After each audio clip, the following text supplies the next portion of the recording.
وسهلا بكل الذين ينضموا للاستماع إلى راديو بلدي، أول راديو عربي أمريكي ويعنى بقضايا العرب في المهجر. برامجنا في راديو بلدي كل يوم جمعة من 8 وحتى 9 صباحا مع ليلى الحسيني في بث حي ومباشر عبر WNZK راديو 690 AM. صباح الخير بلدي، صباح الخير لكل مستمعينا. Welcome to Radio Baladi, the first Arab, Middle Eastern, and American simulcast radio show. Radio Baladi is broadcast every Friday morning on WNZK 690 AM from 8 until 9 Eastern Time on Good Morning Michigan with Layla Al-Husseini. Our call-in number 248-557-3300. And now, stay tuned for the best radio talk show on Arab and American issues with your host, Layla Al-Husseini. And good morning, everybody. This is Ray Hanina. It's Friday, January 7th, 2022, and I'm sitting in for Layla Al-Husseini during a special broadcast of Radio Baladi here on WNZK AM 690 Radio, broadcasting live from Dearborn, Michigan. We're also streaming live on Facebook at facebook.com/US Arab Radio. Before I start, I just want to wish all the Orthodox Christians, the Arab Christians especially, and Father Spiridon Samor, pastor of the Church of the Nativity in Bethlehem in occupied Palestine, a Merry Christmas on this important holiday today. As you may know, the Christians use 3 different calendars: the Julian calendar, the Gregorian calendar, and the revised Julian calendar to celebrate their religious holidays. You wonder why there's a little confusion there. The year 2021 was dominated by bad news and some good news, I guess, in America and unprecedented events in the Middle East and around the world.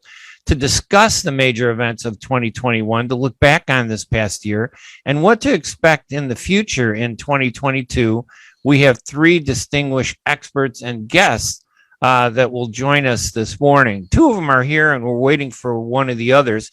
First, we have David DeRoche, an associate professor at Near East South Asia Center for Strategic Studies at the National Defense University in Washington, D.C., a graduate of the U.S. Military Academy at West Point.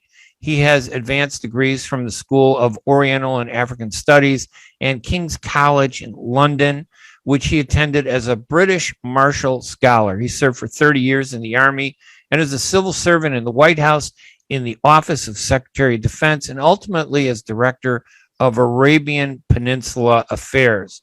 We also have with us Frederick Pearson, Director of the Center for Peace and Conflict Studies, Professor of Political Science, and Gershoson Distinguished Faculty Fellow at Wayne State University in Detroit. He authored numerous books, including Civil War, Internal Struggles, Global Consequences, with co-author Marie Olson Lunsberry, Arab Approaches to Conflict Resolution with Nahla Hamdan, Arms and Ethnic Conflict with John Sislin, and Arms and Warfare Negotiation. Those are some great books. We're waiting for, we hope to have anyway, Dr. Abdalmajid Katranji, a political analyst, and he's just joining us. So let me bring him on board to our Zoom here. So we do have with us Dr. Abdalmajid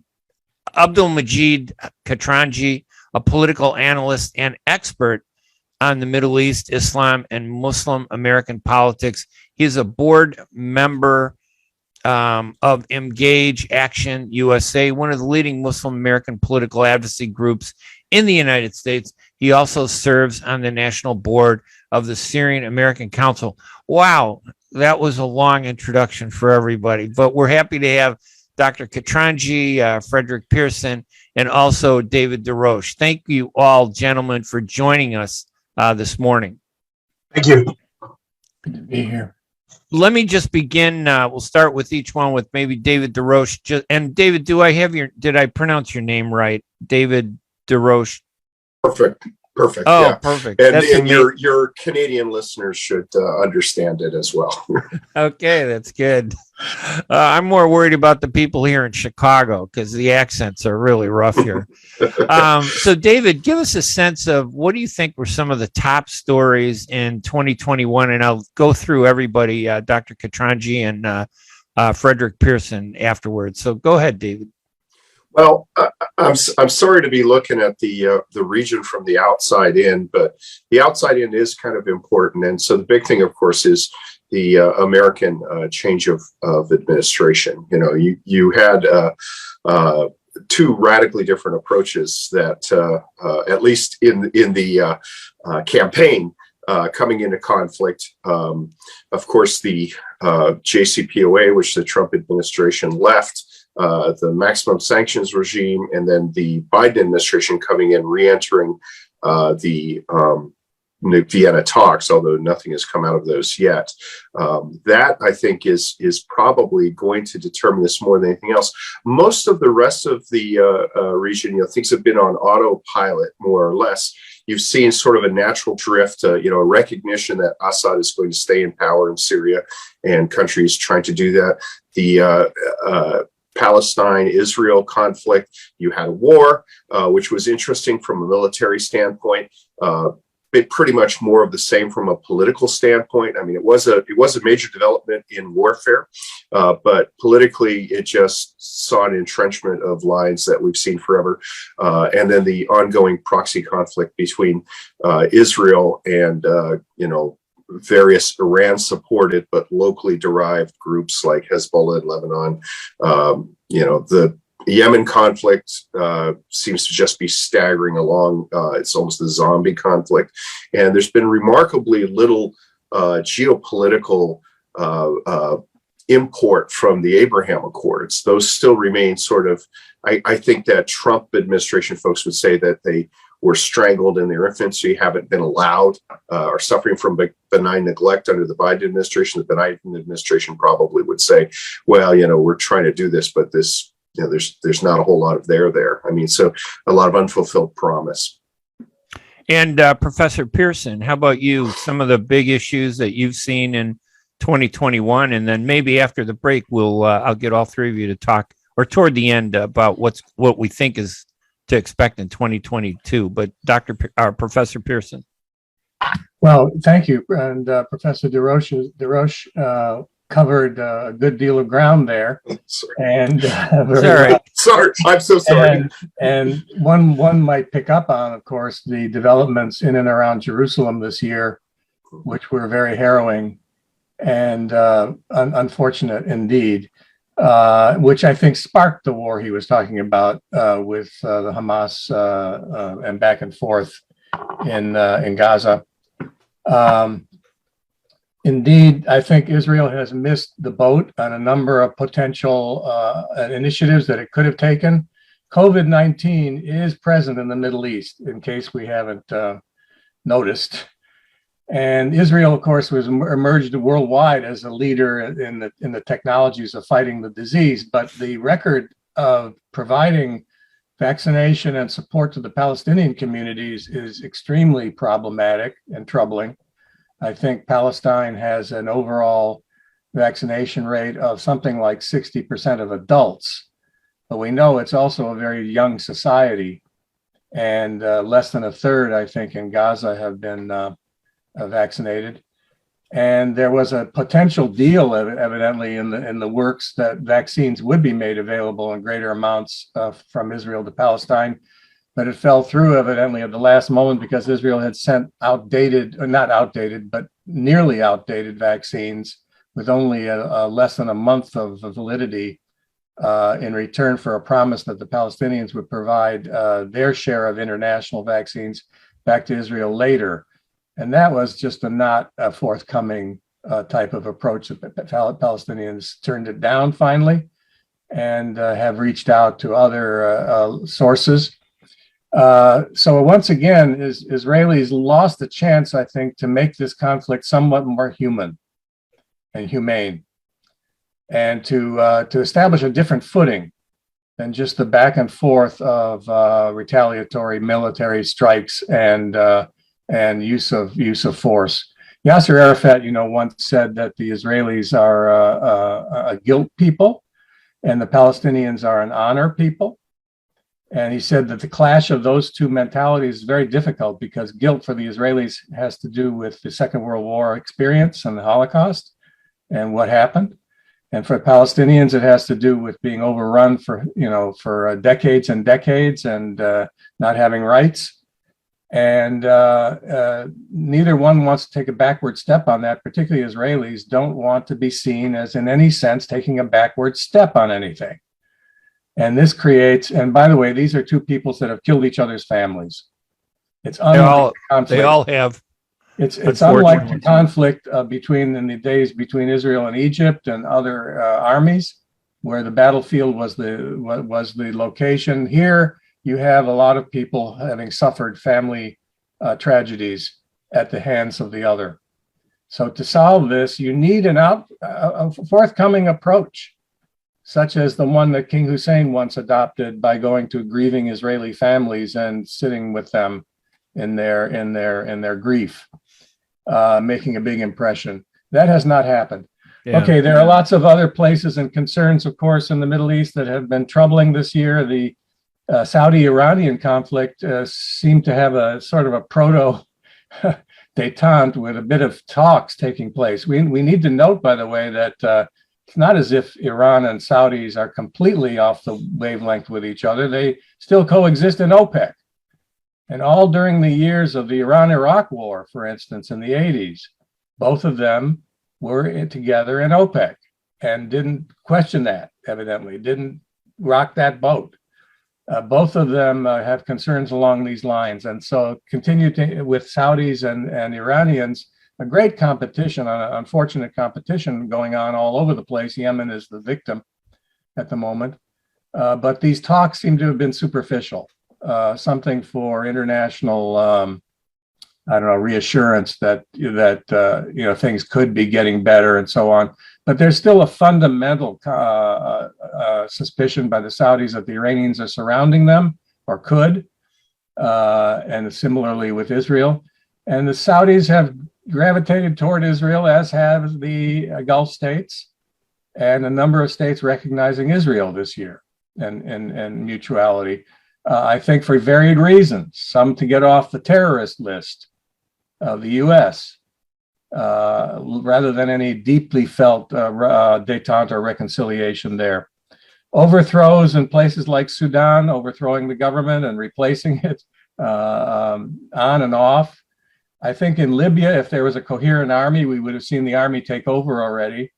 But the promised elections of December have not taken place because the factionalization of Libya is too great, and the outside interference of the country or the support for different factions is too polarized to easily create a reconciliation, although talks continue there.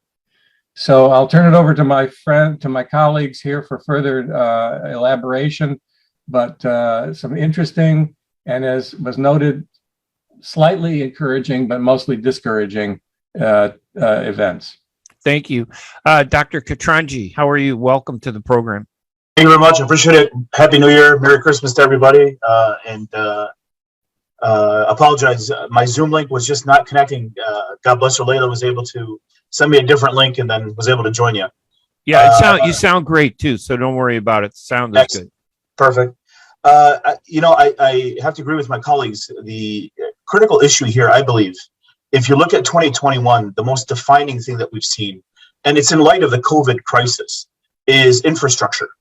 We saw that the conflicts in the Middle East are now settling between the infrastructure developed countries that have focused on infrastructure, regardless of the geopolitical nature of what's going on. And that's defined by MBS in Saudi Arabia, who enjoys tremendous local support from the youth explosion that's in Saudi Arabia, from the leadership in the Emirates that actually reformed their laws now to make it easier for even non-Emiratis to eventually gain visa status and invest, to Turkey, which is now looking at the treaties that are about to expire, that's going to reestablish their position and to a degree their dominance on the Black Sea coast, and then the entrance into the Mediterranean. And you're looking at those countries that have a tremendous youth explosion. There's the kind of the elder statesmen, the absent middle. Most of those have been either, chased away, killed, imprisoned, or emigrated to other pastures. Typically the intelligentsia, right? The doctors, the journalists, etc. But and then there are several countries, like we look at Syria, Yemen, Libya, in which, and tragically Iraq, because Iraq used to boast one of the best infrastructures in the Middle East, and that has deteriorated tremendously. And those conflicts are all too often not dominated by the reality of infrastructure requirements moving into the 21st, 22nd, and beyond centuries, but by trying to resolve conflicts that will never resolve, because these were disputes of the 60s and 70s, and leaderships in those conflicts that are trying to carry on these old banners to fight and argue for. You can even see Syria is kind of divided, because Assad really rules an infrastructure depleted country, whereas northern Syria, as defined by the Kurds in the northeast, and the remnants of the opposition of the Syrian opposition to Assad in the northwest in Idlib's really built its infrastructure to connect to Turkey. So I really think that the conflict, as we look in 2021, especially in light of COVID, Jordan, for instance, was able to develop infrastructure and infrastructure needs. There were the challenges, even America had its challenges, but Jordan had infrastructure. The Emirates had infrastructure. Interesting enough, Kuwait didn't. Kuwait has actually a major COVID crisis and doesn't seem to have the infrastructure to help define it. Morocco has been able to adapt, but Tunisia is struggling to find itself in this new infrastructure Middle East. And when we're talking about infrastructure, we're talking about realliance from petroleum. Right now, you could see solar panels and solar towers being developed all throughout the Middle East. A shift away from oil and petrochemicals. You're seeing a lot of small towns throughout the Middle East that are becoming hubs of technology and development. One of the things that we could see from the Arab Spring a decade past, one minute it was called the Facebook revolution, the next minute it was the Twitter revolution. So social media and technology has really played a tremendous role in the Middle East in terms of it's changing face. And even the language, the definitions, the historic arguments of what the problem is in the Middle East have shifted completely. It is far more secular. It is far more economic. It is less about nationalism and more about social development or economic development. Now, whether it ends up in the tragedy that we see in Syria or in Yemen, in which old geopolitical ties, these kind of last remaining, what Iran is trying to do to support Hezbollah and Russia is trying to do to try to reestablish any vacuum, any dominance left by the American vacuum, or what we see tragically with the Taliban that have been, after 20 years of kicking them out, somehow they find themselves very comfortably back into the leadership. This is,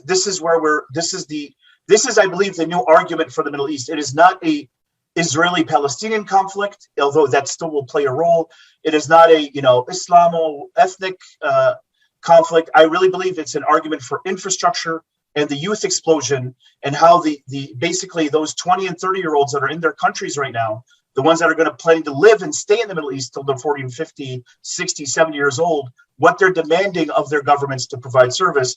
I think Sisi is a great example of someone who's kind of realizing that, because a lot of his strategic economic development over the past, the Red Sea arrangement that he's developed between Saudi Arabia and Israel, the Aqaba project, and again, the reforms that we're seeing in several countries about allowing retiring Europeans to come to the Middle East, to retire in the warmth of the Middle East and bring their money, their euros and their dollars here, shows you that really where the Middle East is trying to go, and ultimately where it should go. It should follow ultimately the path of what we saw in Southeast Asia.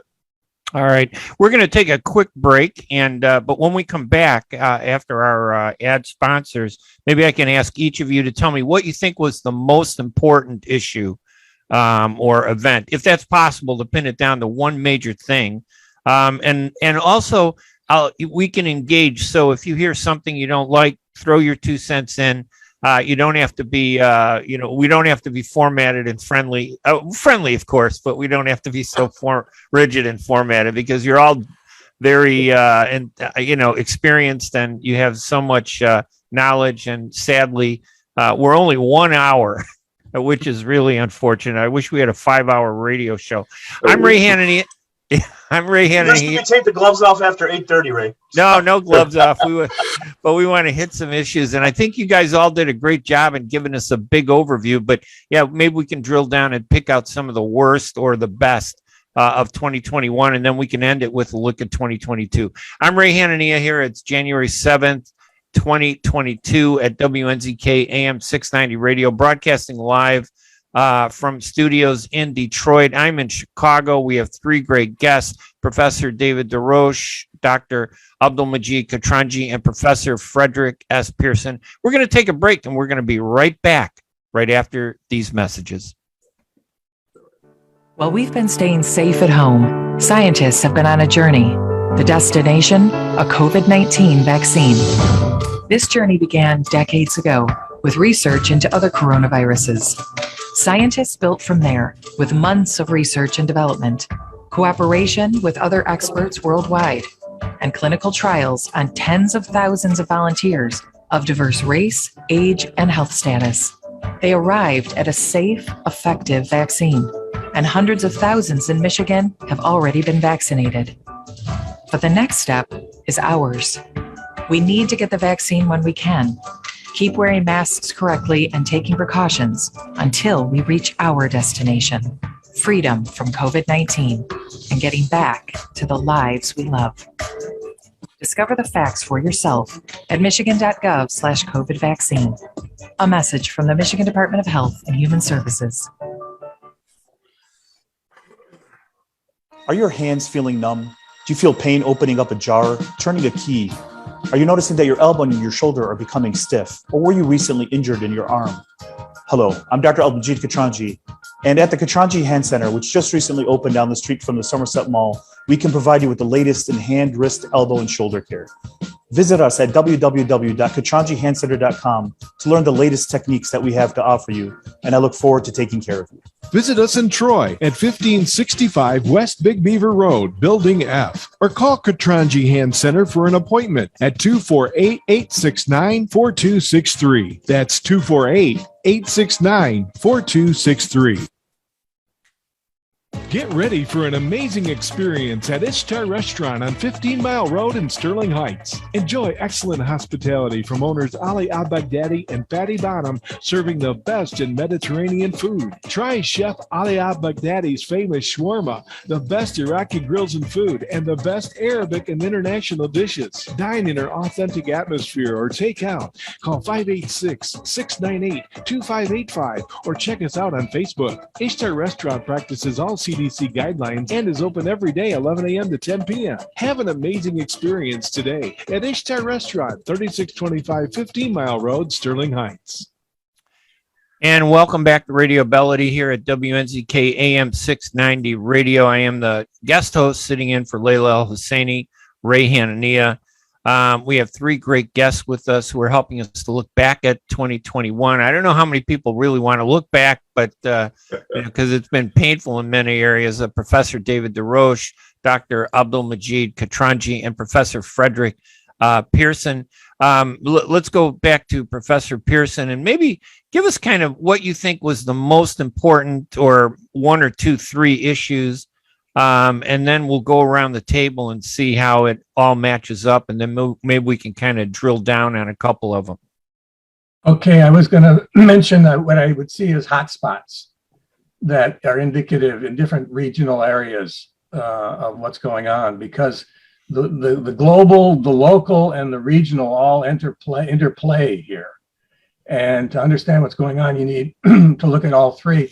I was going to say one of the areas to look at is Iraq, which is now, of course, still in reconstruction, shall we say, to a certain extent. My colleagues can comment. But what surprised me recently was this open split among the Kurdish community of Iraq and the Turkish Kurds, which appears to have come out into the open in terms of a very different perspective on the movement between the Peshmerga and the PKK elements. So they're not unified anymore in terms of wanting a Kurdish country. Maybe they weren't ever fully unified. like the rest of the Arab world, I think. Yeah, nationalistically, they have a struggle that it's unfulfilled. And the northern Iraqi Kurds appear to be satisfied with what's called Kurdistan in northern Iraq, to the exclusion of their brethren from next door.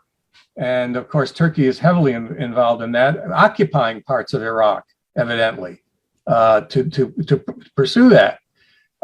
Iraq also is the inheritor of the imbalance of what happened in Afghanistan from the U.S. The U.S. has pulled out of Afghanistan, but of course doesn't want to completely pull out of the area. So it is assumed, and I guess Professor Des Roches will comment further, that the U.S. will try to maintain its foothold to some degree in Iraq, not combat-wise necessarily directly, but certainly advisory, and with some troop commitment there, to the struggle of the Iraqi government to justify that, to the resistance of the Iranian militia, the Iranian connected militias. The U.S. was on both sides of Iran strategically, now is on only basically one side of Iran.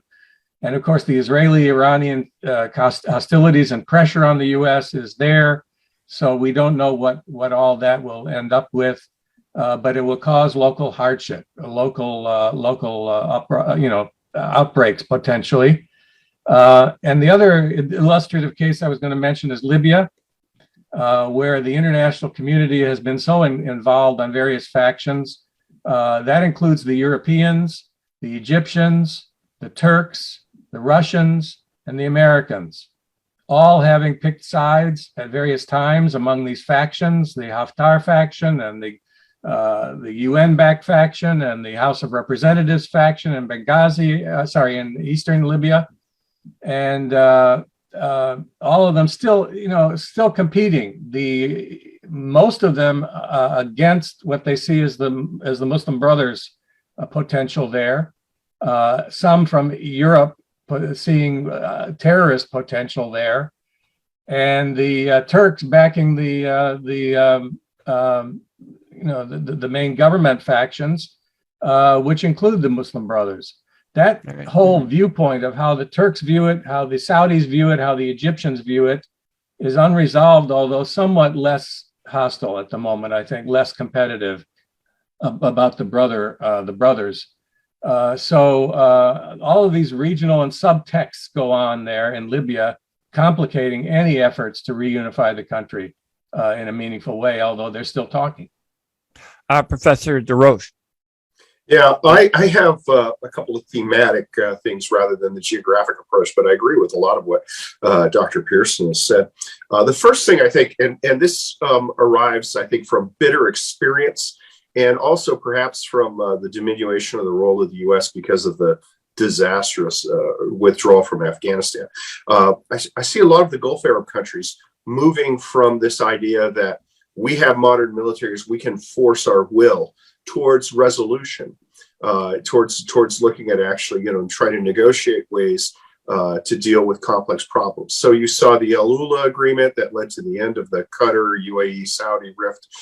You've seen the UAE send envoys to Syria to, a recognition that that's not going to be solved. You've seen Saudi talks, as Professor Pearson said, Saudi Arabia meeting with Iran in Iraq, Saudi Arabia meeting with Iraq. That seems to be on the road to some sort of less militarized conflict. And then a serious effort by the Saudis to try to negotiate an end to the Yemen war.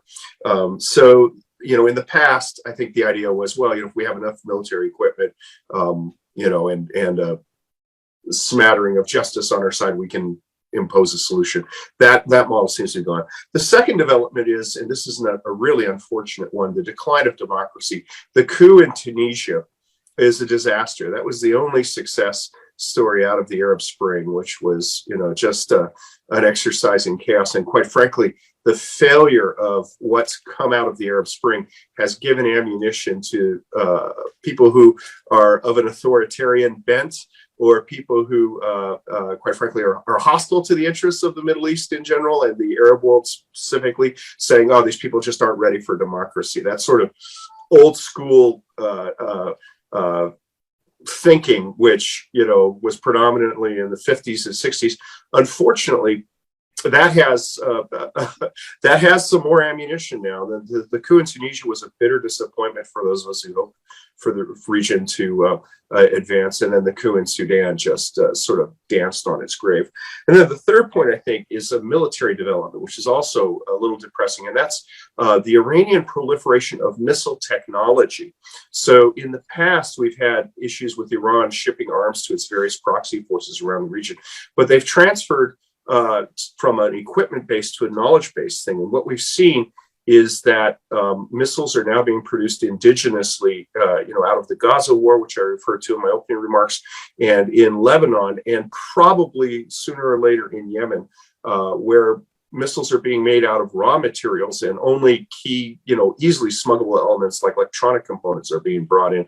And these groups are going to be doing this indigenously. I think in 10 years, a lot of state and non-state actors are going to have a viable missile capability, and that's really going to upend defense considerations in the region. All right, Dr. And the Saudis have pushed their missile program, I believe, from what I've read. Yeah, they have.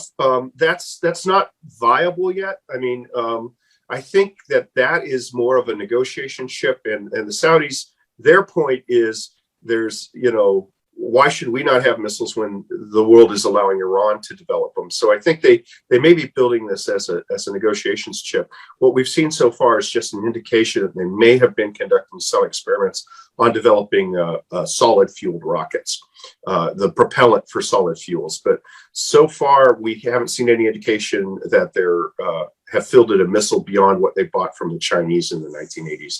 And it's questionable as to whether any of those would actually launch. All right, Dr. Katranji. Yeah, I think, to follow Dr. Pearson's model, or Professor Pearson's model, is that, looking at it from the international first, the most significant event of 2021 in the international model is America's inability to have any influence in the Middle East. Period. The fact of the matter is the Taliban won the war. The fact of the matter is America could not figure out how to create a Marshall Plan for Iraq. America cannot even make the Emirates buy its weapons anymore with before the end of the year cancellation of, I believe, a $50 or $60 billion purchase of various military technologies. The Emirates ended up going to China, and intriguing enough, some of those contracts actually ended up going to Turkey for their drone technology. So there's a tremendous vacuum on the international level over who's actually going to play a role. The sad thing is you can see that in Libya, because all these factions are playing a role. Historically, it was by the blessing of the United States, we shall act thus. And now no one cares. I mean, that's the simple fact. America, when President Obama back in 2014 said, this is the red line, and then said, oh, you know what, let Congress decide, was the worst geopolitical strategy or move a country such as the United States could perform. And I believe that 2021 is now the flowering of that horrible seed that he planted, in which we see that the world sees that America has no political will or resolve or political capital to truly influence the Middle East. So that's, go ahead, Dave. I want to disagree with you on the drone sales to the UAE. The Chinese drones and Turkish drones were purchased before the Trump and fielded before the Trump administration offered to sell armed drones to the UAE. And I know that you don't believe this because it's been beaten into you, but the UAE ask, and most countries ask for more weapons than we're willing to sell them. So we have been denying them the sales of armed drones for over a decade. Dave, I'm not disagreeing with that. But the problem is it's not what's happening in the background. As you know, very often people think that the United States is this big monolith, right? That President Biden can say a word and everything moves. America is a tremendous bureaucracy of DC when it comes to the international, and you're dealing with different parts. But the public perception, the public perception is that the UAE canceled the weapons purchase. That's how, the Economist put it in their articles. Foreign Policy discussed it on their website. I mean, so I do agree with you that weapon sales don't happen overnight. And this is built on, but from the public perception, this historic ally of the United States decided not to buy American weapons. And on the street, that plays a very different message than knowing what goes on in the background. I think we agree more than we disagree, but Yeah. the one part of your statement that I'm going to take exception with is the dynamic in the popular imagination, and I think as you expressed it, is completely reversed. The United States does not come to these countries and say, we want you to buy this stuff. Typically, they come to us and say, we want this, that, the other. They come to us with a shopping list. And the United States says, we won't sell you this, we won't sell you this. If we sell you this, you've got to agree that you can't use it in this way, this way, this way, this way. And that's what happened with the UAE sale. Yeah. Right. So it's not, and we've had it beaten into us because of economic determinism that, promotion of weapons sales, and quite frankly, Trump used to say this, and, it showed just how ignorant he was of how the U.S. government actually works. That's what drives it, but that is actually not the case at all. And usually, at least with our rich partners, they ask for far, far, far, far, far more than we are willing to give them. All right, we're going to take a quick break, though, real quick, if you don't mind. And when we come back, we'll continue this discussion. Just an observation. I mean, maybe we can address the weakness of the role of the United States. We're polarized, we're divided. We've been in turmoil now for not just 5 years, but I think it goes back, for a while. But if we're in turmoil, how do we direct, the salvaging or imposing democracy and freedoms on other parts of the world? I'm Ray Hanina. 3 great guests with us: Professor David Des Roches, Dr. Abdalmajid Katranji, and Professor Frederick Pearson. We're going to take a real quick break here at WNZK AM 690 Radio, and we will be right back right after these messages. What's my ETA? Your estimated time of arrival is 9:17. I'm late. I'll have to punch it. Speeding will save you just 1 minute and 36 seconds. It will also increase your risk of a crash, as well as the odds that you will be stopped and issued an expensive speeding ticket. Yeah, but... In 1 year, there were 22,000 speeding-related crashes in Michigan, resulting in 200 deaths. If I had someone in the car with me, I'd drive slower. But it's just me. This is not a logical response. Though you have no passenger, surrounding cars contain 27 others, including 5 children and 1 Labrador Retriever. How do you know all this stuff? I know everything, Kevin. Your risk of a crash increases with every mile you drive over the speed limit. So slow down. Speed enforcement is happening now. A message from the Michigan Office of Highway Safety Planning.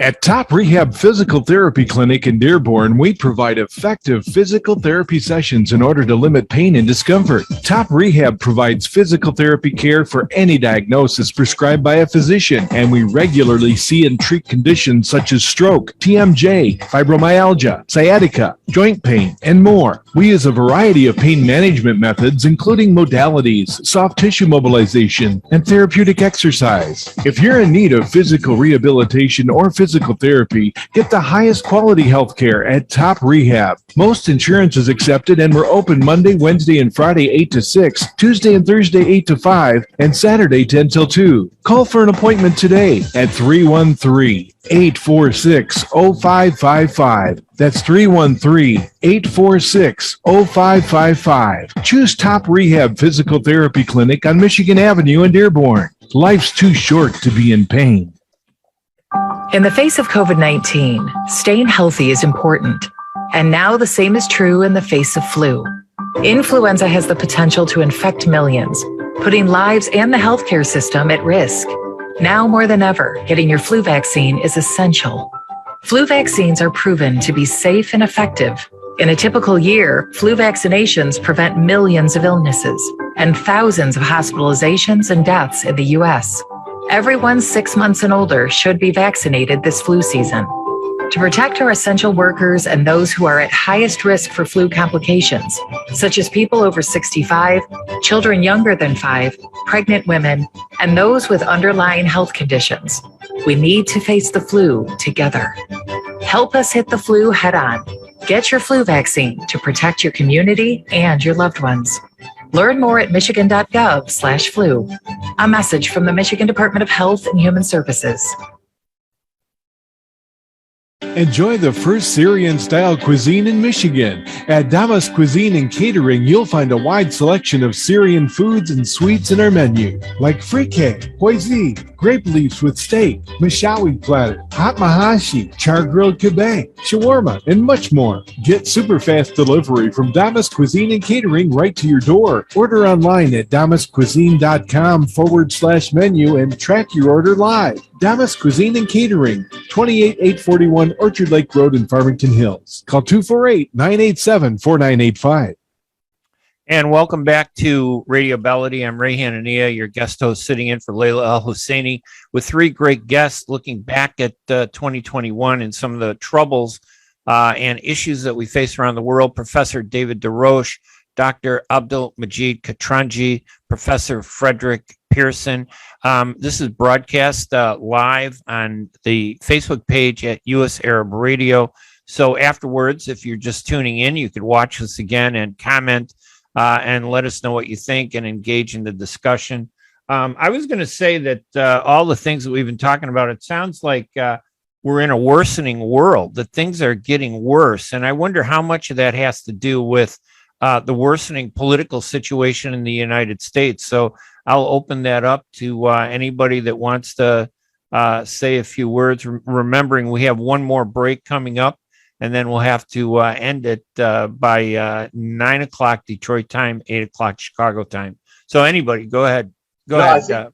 I think I agree with you, Ray. Well, and having visited now the Middle East 3 or 4 times over the past year, in Jordan, in the Emirates, in Turkey, and you're seeing that there is obviously people who are not part of the United States don't understand our political process.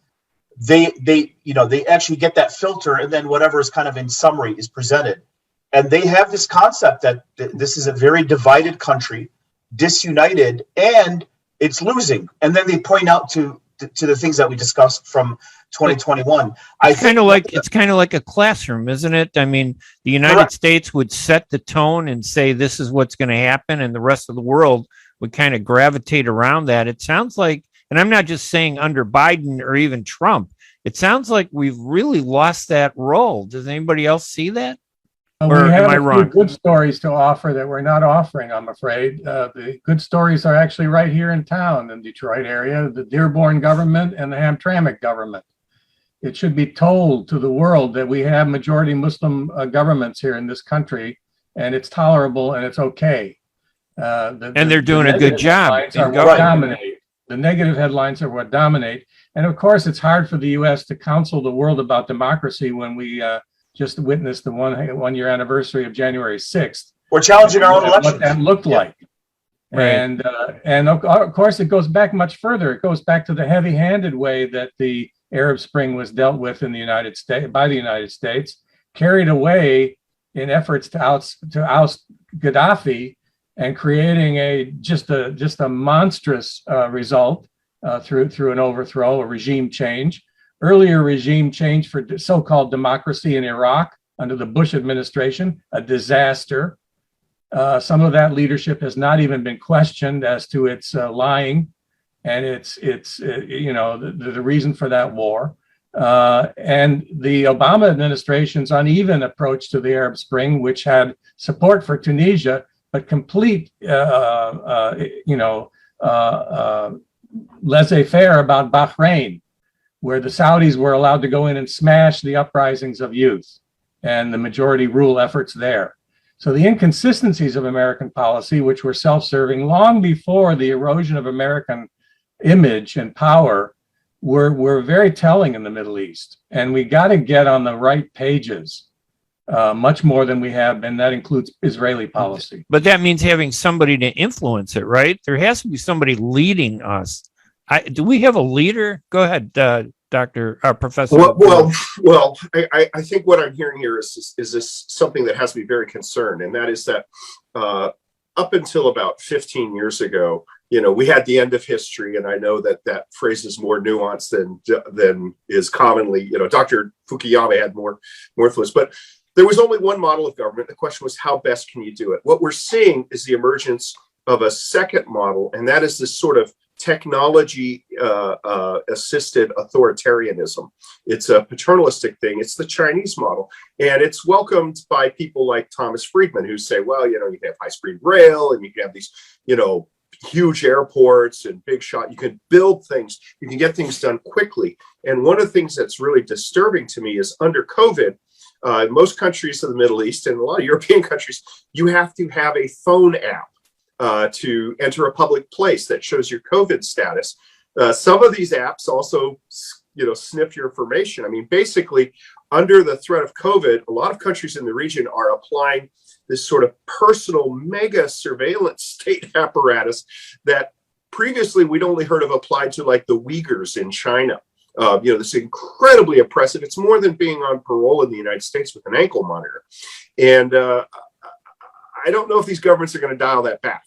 And you look at China, right? His social media status can determine where you get to live. That's right. That's right. You get a social credit score. And this is very attractive. So, if you like a tweet that the regime says is problematic, then they might not allow you to use public transportation, stuff like that. And unfortunately, because, we're dealing with anti-democratic or undemocratic regimes, that's very, very attractive versus the messy chaos of democracy. And people forget, but the United States government is not designed to produce an optimal outcome. It's designed to prevent a disastrous outcome. And the way the U.S. government works, different branches and even different agencies are in outright competition with each other. It's more like gladiatorial combat than cooperation moving towards a clearly defined goal. We've seen that, occasionally it flares up in history, and this is one of those moments. So, the United States is on the back foot, but let's be positive. I mean, the country I've spent most time in the last year is Saudi Arabia. And if you have not been there before COVID, you would not recognize the country. There is really a social revolution going on there that I don't think will be dialed back. If 5 years ago, one of the popular theories in academic circles was that there was this Salafist movement, launched out of Saudi Arabia, and that was destabilizing the whole region. That's been nipped in the bud in the area that's done it. I think that what you're seeing is a modernization here. The only question is whether it moves into the modernization free or the modernization of the authoritarianism technology enabled, because what they think they see from China is that you can be rich, you can have cinemas and fun stuff, but no political participation. And that it still remains to be seen. Is any of that Saudi change, could you trace any of that Saudi change to pressure from the United States? I'm not saying necessarily from the presidency, but maybe Congress in terms of the human rights concerns and the Khashoggi case and so on and so forth. Is there any of that adapting to the to outside pressure? I don't think so. No, I think the congressional and candidate Joe Biden, as different from President Joe Biden, that pressure was directed towards the regimes and really towards, who's going to run Saudi Arabia. But this idea of reforming Saudi society, I mean, 5 years ago, a bunch of Americans in Riyadh, if you saw a Saudi working at Burger King, you would report, you'd come back to the Americans and say, my God, I saw a Saudi at Burger King. It's like saying I saw a zebra walking down 10 Mile Road. And now, Saudis work everywhere, and that's just in 5 years. That's all in total. Did MBS advertise his liberalizing approach when he first came into prominence, but then a different side of him emerged as well? Well, I think they are different sides, and they can exist in parallel. So what you have is at the national level, there is a consolidation of power, and the whole Ritz-Carlton Riyadh incident, was can be portrayed and viewed as an anti-corruption measure, but it can also be viewed as a control measure. And the question we're all asking is this against corruption, or is this basically saying it's against that model, of consolidation of power, and now we have a different model of consolidation? Do any of you view, just to bring it back to the U.S., a difference between the way President Biden approaches the Middle East versus President Trump? Is there really a difference, substantive difference, or is it just in tone and rhetoric? Fundamentally, on the ground, there's really never been much discontinuity, even from the Obama administration. there was huge personnel shifts, let's say on the top, but really the bureaucracies themselves were largely intact, and what's been executed on the ground. So, what you see in terms of the whole, Israeli-Palestinian dynamic, there hasn't been any fundamental change on how the United States is dealing with Israel with Netanyahu, post Netanyahu, how it absorbed the Golan. Kind of very traditional, John. What happened to Biden's partnership with the Arab community, Arab Americans? I know he appointed a lot of people, but they've been muzzled. They're not allowed to. Their social media has been shut. They've locked their social media. It's almost like if they talk. That's a government thing. Yeah, that's true. Look at Kamala Harris, right? I mean, there's even talk of Kamala Harris's disaffection as vice president. Because Biden was a partner with Obama. We always saw Obama with Biden. When he was making pronouncements, you don't see Kamala in that role, and I think Biden fails tremendously by not having Kamala by his side when he's talking policy. And Kamala is now seen as the first Asian American, political leader of the United States in the sense of at that level. So she has no real role. But she has no visible role. Yeah. So I think I've only seen the vice president on TikTok a couple times dancing around and singing some songs. And, it's a good point. I didn't think of that. Well, but it's she's not making a significant presence, is she, on policy? Well, Yanni. So first off, she's also the first Canadian vice president. Oh, okay. There you go. So let's not shortchange that. Where was she born? I'm going to start a birther movement. That is the real international conflict that we don't discuss. The Canadian invasion into Michigan. That's right. And the disruption. Yeah. Well, the other back thing, to the Middle East for a second. Back to the Middle East for a second. Biden's rhetoric changed some balance regarding how he was going to approach the Palestinian Authority, supposedly. Right. And maybe behind the scenes there has been some. But let's face it, the major attention of the administration's foreign policy has switched to Asia. Yes. And it switched to China. And I have to indicative of a whole approach to the Middle East, which is downplaying it more. I have to interrupt us again for our final break, and that'll give us about 5 minutes after. So after this break, we can come back, and if there's anything you individually want to offer and talk about for a few minutes each, that would be great.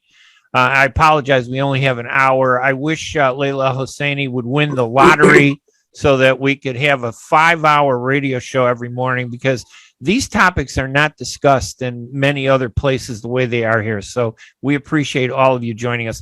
I'm Ray Hanina. We're going to take a quick break. When we come back, we'll continue our discussions with Professor Frederick Pearson, Dr. Abdalmajid Katranji, and Professor David Des Roches. We'll be right back right after these messages. Life is a nonprofit charity that's provided humanitarian aid and development to people and communities for over 25 years, regardless of race, color, religion, or cultural background. There's no when time. Disaster occurs here or around the world, Life for Relief and Development rushes in to provide food, medical aid, and shelter to those in need. Please help improve these efforts. Make your tax-deductible donation to Life now at lifeusa.org or call 248-424-7493. Ziyad brand. Quality products from our family to yours. Ziyad Brothers Importing offers the finest quality products, including brands like Sultan, Kraft, Nestle, Hook, Rico Picon, Donna, and many more. Ask your retailer to carry these fine products because you deserve the very best. For more information, visit our website at www.ziyad.com. That's www.ziyad.com. Ziyad, quality products from our family to yours. Are you going to start a restaurant or a grocery store soon? Do you need floor plans and designs? Call Naji Abood at 734-744-9796. Do you want to buy kitchen and restaurant equipment at discount prices? Call Naji Abood now, 734-744-9796. New Concept Products and Design, the trademark of kitchen equipment. 5% discount on all purchases of $75,000 or more. New Concept Products and Design, new location, 31185 Schoolcraft in Livonia.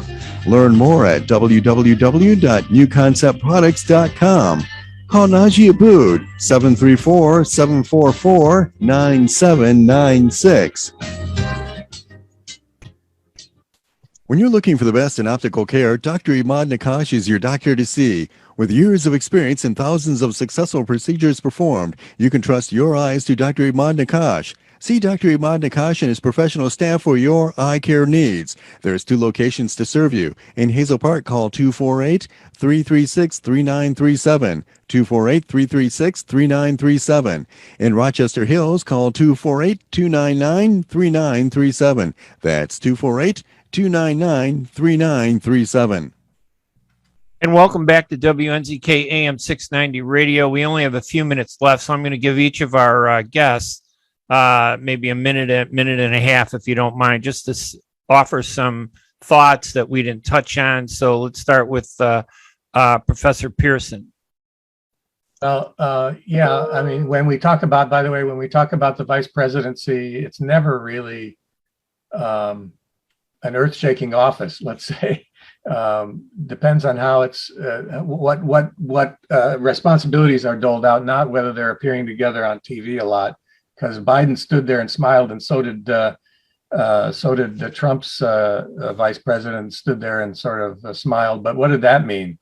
So it's hard to read these tea leaves. I have hopes that the Middle East will have a better year this year. Let's hope for saner policy. The Saudi-Iranian relationship is dominant in the region in terms of the outcomes at the moment, I think, and it depends on what goes on with that. I really would like to see progress on the resumption of the nuclear agreement, because if it falls through completely and Iran does possess nuclear weapons, not only might it be attacked from outside, although I don't think the Israelis are confident they can knock it out at this point, the Saudis would move toward nuclearization, I believe, and they would probably contact Pakistan very quickly to achieve something like that. All right, Dr. I'm sorry, yeah. Dr. Katranji. You know, I'll be brief because I think we're all, so we don't necessarily overlap. I'll focus on one country. I believe Turkey is going to be that regional superpower that kind of fills the vacuum as America withdraws. Turkey's Western oriented. It's a NATO ally. It still has deep roots and deep connections with both Europe and the Middle East. And what we saw especially in the last quarter, with meetings between the United Arab Emirates, emissaries or go-betweens between Saudi Arabia and Turkey, and it's increasingly strong ties in Qatar. What we saw its success in the supporting Azerbaijan against Armenia, and the technological superiority it has in the region when it comes to its military technologies, even in the face of Russia in northern Syria, and its success, at least for its political interests on the ground in Libya, tells you that, and now the lira stabilizing with Erdogan's very strategic policies, the expiration of these contracts. I think Turkey is where you got to look. All right. And Professor DesRoches, you're Canadian. We'll give you the last word, just as a courtesy. Well, okay. Well, let me start by saying that vice presidents in the past, if they have a level of ability and interest, have managed to do important things. So George H.W. Bush was put in charge of the South Florida Task Force during the Miami Vice days when there was cocaine, and he made that into a structure and a settlement that still exists to this day. Similarly, Al Gore with the reinvention of government. I think he invented the internet too. So, but go ahead. He invented the internet. Yeah, I think Miss Harris is. That was Al Gore. Yeah. Ms. Harris's problems, I think, are partly of her own making. But we focus on inflection points, and it looks like the United States, is 30 seconds. Decline. Sorry, that's all right. But bear in mind that the base of U.S. involvement, particularly our economic security and political things, is incredibly robust. No other country can match that. We still are the dominant power in the Middle East. Right. That's not going to change. All right, I want to thank Professor David DesRoches, Dr. Abdalmajid Katranji, and Professor Frederick Pearson. I'm Ray Hanina. My website is hanania.com. Everybody at WNZK 690, you guys have a great week, and we will talk to you next week. Bye-bye, and thank you, everybody. Thanks, everybody. Thank you. Thank you.